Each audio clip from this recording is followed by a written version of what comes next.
Hello everyone. आज हम पढ़ेंगे Hyperledger Fabric framework. Hyperledger Fabric framework क्या है? ये एक प्राइवेट ब्लॉकचेन फ्रेमवर्क है। ब्लॉकचेन फ्रेमवर्क क्या है, पहले वो देखते हैं। What is a blockchain framework? So blockchain framework क्या है? Blockchain is a technology where data is distributed in a decentralised manner. जैसे कि मान ली 5 नोड्स है, पाँचों नोड्स के पास में ऐसा नहीं होगा कि किसी एक नोड के पास डाटाबेस रहेगा। पाँचों के पाँचों नोड्स के पास डाटाबेस रहेगा और वहाँ पे वो डिसेंट्रलाइज मैनर की फॉर्म में रहेगा। सभी के पास रहेगा as a chain of blocks की फॉर्म में और ब्लॉकचेन की फॉर्म में। ओके। सेकंड पॉइंट है data is tamper proof, didn't change once written in chain of blocks. Data tamper proof है। एक बार अगर चेन ऑफ ब्लॉक्स में अगर डाटा रिटर्न कर दिया, ट्रांजेक्शन प्रोसीड हो गया, तो उसको आप बाद उसको चेंज नहीं कर सकते। वो एक बार लिखा तो वो हमेशा के लिए उसमें रह गया चेन ऑफ ब्लॉक्स में। थर्ड पॉइंट है transactions are validated by consensus protocol used in distributed blockchain network to proceed transaction further. Means जो ट्रांजेक्शन जितने भी ट्रांजेक्शन नेटवर्क में होंगे वो सारे के सारे कंसेंसस प्रोटोकॉल के थ्रू वैलिडेट होंगे और ब्लॉकचेन नेटवर्क में प्रोसीड होंगे आगे। ओके। कंसेंसस प्रोटोकॉल क्या है हम और भी देखेंगे आगे क्या होता है, कितने टाइप डिफरेंट टाइप्स की होती है। ओके। अब है public blockchain framework. Blockchain framework आया कि ये टेक्नोलॉजी आई मार्केट में। अब टेक्नोलॉजी मार्केट में आई तो अब उसको किस तरह से बांटा गया, कितना क्या टाइप में बांटा गया। तो पब्लिक ब्लॉकचेन फ्रेमवर्क में बांटा गया और प्राइवेट ब्लॉकचेन फ्रेमवर्क में बांटा गया। तो पब्लिक ब्लॉकचेन फ्रेमवर्क में बांटा गया तो वो क्या है क्या है ये पब्लिक ब्लॉकचेन फ्रेमवर्क? तो पहले जो सबसे पहले आई क्रिप्टो करेंसी बिटकॉइन, जो कि ब्लॉकचेन की टेक्नोलॉजी के डिपेंडेंट थी। ब्लॉकचेन टेक्नोलॉजी के हिसाब से बिटकॉइन क्रिप्टो करेंसी आई मार्केट में। तो क्या है पब्लिक ब्लॉकचेन फ्रेमवर्क कि इसमें क्या है, anyone can join network anonymously, बिना आइडेंटिटी की जरूरत नहीं है। Anyone can come and join in the network. Okay. जिससे कोई आया नेटवर्क में ज्वाइन कर सकता है, आइडेंटिटी की कोई ज़रूरत नहीं है। ओके। और क्रिप्टो करेंसी का कॉन्सेप्ट लेके आया बिटकॉइन में। इसको आप और भी मोर डीप में देख सकते हैं, लेकिन अपने को यहाँ पर हाइपरलेजर फैब्रिक कॉन्सेप्ट देखना है तो हम सिर्फ वही देखेंगे। ओके। सेकंड है Ethereum. Ethereum is also another application generated with integration of smart contract to build decentralise application. Ethereum concept भी आया मार्केट में। इसमें क्या होता है, जो चेन कोड है, स्मार्ट कॉन्ट्रैक्ट है, वो इसमें एक अलग कंपोनेंट आया। बिटकॉइन में सिर्फ क्रिप्टो करेंसी थी, इथेरियम में क्रिप्टो करेंसी के साथ स्मार्ट कॉन्ट्रैक्ट भी आया। स्मार्ट कॉन्ट्रैक्ट क्या है? ये बिजनेस लॉजिक है। कोई भी एप्लीकेशन आपको डेवलप होती है तो उसमें एक लॉजिक होता है, तो वो लॉजिक है हमारा स्मार्ट कॉन्ट्रैक्ट। तो इथेरियम एप्लीकेशन ऐसी है जिसमें हम डिसेंट्रलाइज एप्लीकेशन भी डेवलप कर सकते हैं। क्रिप्टो करेंसी तो है ही, but we can develop the decentralized application also via using the smart contract. Okay. अब पब्लिक ब्लॉकचेन हमने प्राइवेट ब्लॉकचेन फ्रेमवर्क क्यों डेवलप किया? पब्लिक ब्लॉकचेन तो हमारे पास उसके पास कॉन्सेप्ट थे भी सही, एप्लीकेशन इथेरियम एप्लीकेशन से भी बन रही थी, बट हमने इथेरियम एप्लीकेशन को यूज़ नहीं किया। क्यों यूज़ नहीं किया? क्योंकि ये पब्लिक ब्लॉकचेन फ्रेमवर्क है और पब्लिक ब्लॉकचेन फ्रेमवर्क में क्या होता है, आइडेंटिटी एनोनिमस है, कोई भी आ सकता है, कोई भी ज्वाइन कर सकता है। तो यहाँ पर सिक्योरिटी तो है नहीं, और भी कुछ एक्शन लेता होगा तो पता नहीं चलेगा, क्योंकि यहाँ पर आइडेंटिटी क्या है, एनोनिमस है। So for enterprises use cases हमारे पास हम पब्लिक ब्लॉकचेन फ्रेमवर्क यूज नहीं कर सकते। ओके। तो क्यों नहीं कर सकते पब्लिक ब्लॉकचेन फ्रेमवर्क? क्योंकि यहाँ पर वो रिक्वायरमेंट्स हमारी फुलफिल नहीं हो रही है। तो हमने आगे देखा कि क्या क्या रिक्वायरमेंट्स है हमारे उन एंटरप्राइज यूज केसेस के लिए कि वो होने ही चाहिए, तब जाके हम उन एंटरप्राइजेस यूज केसेस को यूज कर सकते हैं। तो क्या क्या रिक्वायरमेंट्स आई अपने पास? हमारे पास रिक्वायरमेंट्स आई कि पार्टिसिपेंट एक तो आइडेंटिफाइड होना चाहिए कि कौन यूज़ कर रहा है डोमेन में, तो वो हमें पता होना चाहिए। तो participant must be identified. Second, networks need to be permission, network भी परमिशन वाला होना चाहिए कि इस परमिशन, ऐसा नहीं कि बिना परमिशन के ही नेटवर्क यूज एस्टेब्लिश हो गया। तो network also need to be permission.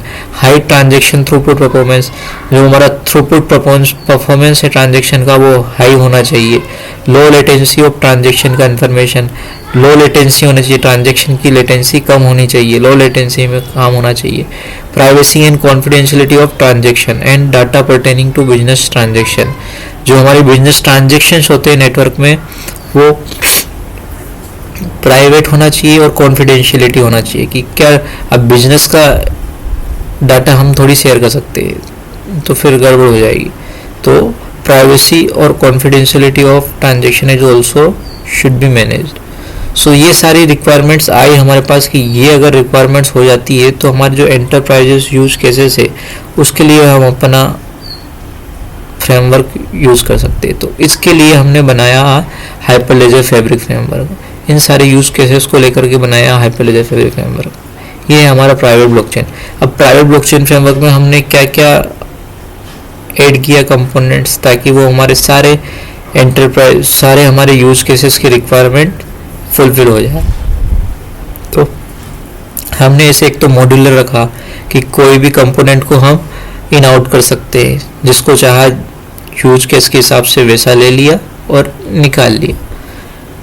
तो इस तरह से हमने हाइपरलेजर फैब्रिक फ्रेमवर्क बनाया। Hyperledger Fabric as a highly modular and configurable architecture, ये मॉड्यूलर आर्किटेक्चर बनाया और कॉन्फ़िगरेबल आर्किटेक्चर बनाया कि जिसको जैसा कंपोनेंट जो जिस टाइप का चाहिए इन्वायरमेंट के हिसाब से, यूज केस के हिसाब से वैसा हम यूज कर सकते हैं। सेकंड है first framework support smart contract in general programming language. ये पहला फ्रेमवर्क ऐसा बना है जहाँ के हमने जनरल प्रोग्रामिंग लैंग्वेज यूज की है, जैसे कि नोड.जेएस, गो, जावा स्क्रिप्ट। इथेरियम भी हमारे पास आया था डिसेंट्रलाइज एप्लीकेशन के लिए, लेकिन वहाँ पर क्या है डोमेन स्पेसिफिक लैंग्वेज, वहाँ पर यूज़ होती थी सॉलिडिटी लैंग्वेज। लेकिन यहाँ ऐसा नहीं, यहाँ पर जो हमारी ऑलरेडी इनबिल्ड हमारी जो प्रीवियस लैंग्वेज है नोड.जेएस को, उन्हीं को हम यूज़ करके हमारा स्मार्ट कॉन्ट्रैक्ट लिख सकते हैं और एप्लीकेशन डिप्लॉय कर सकते हैं। इसके अलावा support pluggable consensus protocol, plug consensus protocol भी हम इसमें प्लग कर सकते हैं, प्लग इन कर सकते हैं। जो जैसा कंसेंसस मैकेनिज्म, जैसी कंसेंसस एल्गोरिथम हमें चाहिए वैसी हम यूज कर सकते हैं dependent on the use cases. Do not require a native crypto currency, यहाँ पर क्रिप्टो करेंसी का कोई कॉन्सेप्ट नहीं है। इथेरियम में क्रिप्टो करेंसी भी थी और डिसेंट्रलाइज एप्लीकेशन भी थी, लेकिन यहाँ पर ऐसा क्रिप्टो करेंसी का कोई भी कॉन्सेप्ट नहीं है। Enable privacy and confidentiality of transaction, यहाँ पर प्राइवेसी और कॉन्फिडेंशियलिटी ऑफ ट्रांजेक्शन जो भी होंगे बिजनेस नेटवर्क में, वहाँ पर उनकी प्राइवेसी कॉन्फिडेंशियलिटी होगी। ऐसा नहीं कि देख रहे हैं कि किस जैसे यूज केसेस आ गया तो किस प्राइस में क्या आइटम परचेस हो रहा है वो यूजर्स को नहीं पता चलेगा। लेकिन जो नेटवर्क में जो पीपल्स रहेंगे, जो एंटरप्राइज के नेटवर्क में जो रहेंगे, जिनको एलिजिबिलिटी होगी वो देख सकते हैं। Okay, as well industry use, अब यहाँ पर किस किस यूज केसेस के लिए ये फ्रेमवर्क हमारा पॉसिबल है। बैंकिंग में हो गया, फाइनेंस हो गया, इंश्योरेंस हो गया, health care, human resources, supply chain और इवन डिजिटल म्यूजिक डिलीवरी, इन सब में हमारा हाइपरलेजर फैब्रिक फ्रेमवर्क यूज हो सकता है। इसको स्टेब्लिश हम कर सकते हैं। ओके, आगे है मॉड्यूलरिटी। क्या है मॉड्यूलरिटी? मॉड्यूलरिटी ये है कि हम इस आर्किटेक्चर में प्लग इन प्लग आउट कर सकते हैं, जो चाहे कंपोनेंट वो लगा दो यूज केस के हिसाब से, और जो डिपेंड नहीं चाहिए वो निकाल दो। It is been architected to a modular architecture. A pluggable ordering service भी प्लगेबल है, जो चाहिए ऑर्डरिंग सर्विस प्लगेबल, जैसी चाहिए वैसी लगा दो। ओके, और जो नहीं चाहिए उसे निकाल दो। A pluggable membership service provider भी प्लगेबल है। An optional peer to peer gossip service disseminates the block output by ordering service to other peer via ordering service, जो कि हमारा कंसेंसस प्रोटोकॉल सर्विस ही है, और गॉसिप सर्विस, इनके माध्यम से हम जो हमारा ब्लॉक का आउटपुट है वो हम दूसरे पीयर को पहुंचा सकते हैं। ब्लॉक का आउटपुट जो भी आया वो हमने दूसरे पीएस को फॉरवर्ड कर दिया ऑर्डरिंग सर्विस और गॉसिप सर्विस के माध्यम से। Smart contract chain code run with in a container, जो हमारा स्मार्ट कॉन्ट्रैक्ट हो गया, बिजनेस लॉजिक होगा, वो हम एक कंटेनर एनवायरनमेंट में रन करेंगे। ओके, ये कॉन्सेप्ट है। एक प्लगेबल एंडोर्समेंट एंड वैलिडेशन, जो हमारी एंडोर्समेंट पॉलिसी होगी वो भी प्लगेबल है, हम उसको ऐड कर सकते हैं, रिमूव कर सकते हैं, लगा सकते हैं, निकाल सकते हैं। ओके, नेक्स्ट है परमिशन वर्सेस परमिशनलेस ब्लॉकचेन। हमारे पास दो टाइप के ब्लॉकचेन आए, पब्लिक ब्लॉकचेन और प्राइवेट ब्लॉकचेन। तो उसमें क्या डिफरेंस है, क्या वेरिएबल है, क्या वेरिएबिलिटी है? तो परमिशन ब्लॉकचेन में तो हमारे पास क्या है, हम ज़्यादा ट्रस्ट कर सकते हैं। क्यों? क्योंकि हमारे पास आइडेंटिटी आएगी नेटवर्क में, जो भी नेटवर्क में यूज़ करेगा उसकी आइडेंटिटी होगी हमारे पास।